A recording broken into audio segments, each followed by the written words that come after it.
Assessment. Well, the bold assessment is we lost. They scored more points than us. They won more moments than us in the game, and we didn't put them under enough pressure for 80 minutes, and we put ourselves under pressure at times. And obviously France put us under pressure, especially when they got playing off turnover ball in particular. There were a number of positives. I thought our scrum was very strong against arguably one of the best scrummaging teams in the world. Our maul defence was good too. We just need to trust that a little bit more because we did give away a couple of penalties in that area. And the effort the players put in was huge right throughout the 80 minutes. You had the spell when you got to within 2 points. There's a chance there to take the lead. But then you've got to try either side of half time. How hard was that psychologically for the players? I can imagine it was tough for them, in particular to try after half time. It was disappointing not to have gone ahead when we had a couple of opportunities before half time, and then even more disappointing or frustrating that we concede from a line out on the halfway line in the 39th minute to conceding 7 points. But the belief was there. The learning from that first half was certainly there and discussed a lot at half time. And if I remember, the French try came from attack around the 22 that we had the ball. So you could class it as a breakaway try, but that must have been a blow for the players on the field. There's been a lot of enforced change, particularly in the pack with injuries. Hamish Watson being ruled out with coronavirus. Is that the changes, the depth you've had to go into with your squad there, is that in any way a mitigating factor to this result? No, because Nick Haining and Rory Darge, who obviously replaced Hamish with Rory going to 7 and Nick coming into the team, were very good. And the team showed their adaptability in that first half, playing some really good rugby at times.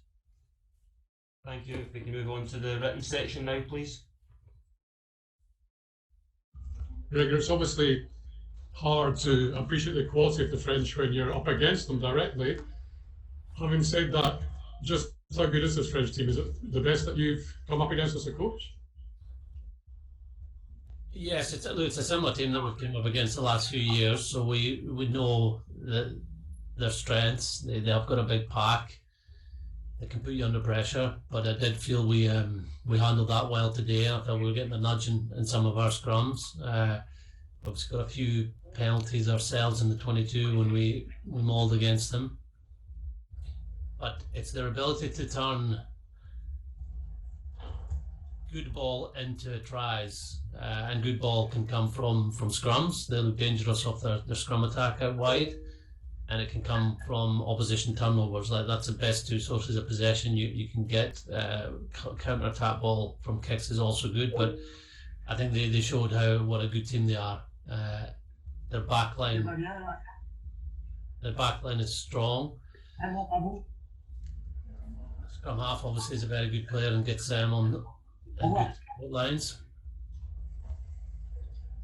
But I think the thing that stands out is their front five, their ability to carry and keep the ball alive. And they're very clinical, close to the try line of not just going down to a rack or even into touch, but getting an offload to someone else.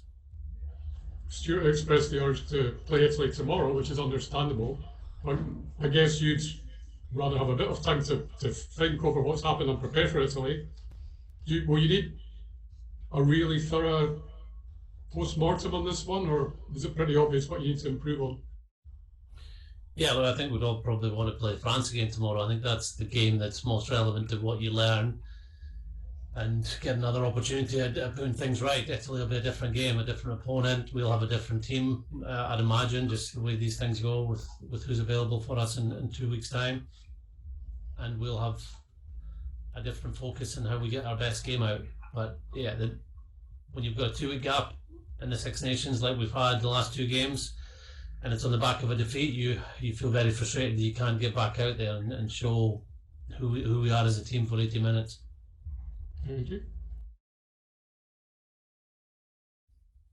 Greg, can I just check?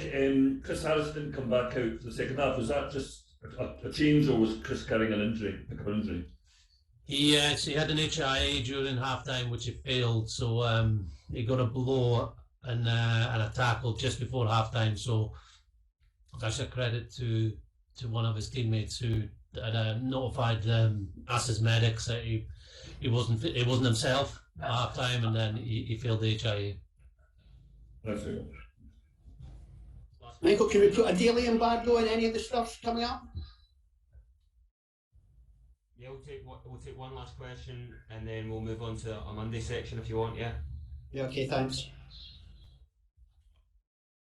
Gregor, can I ask a question for the French press? Of course.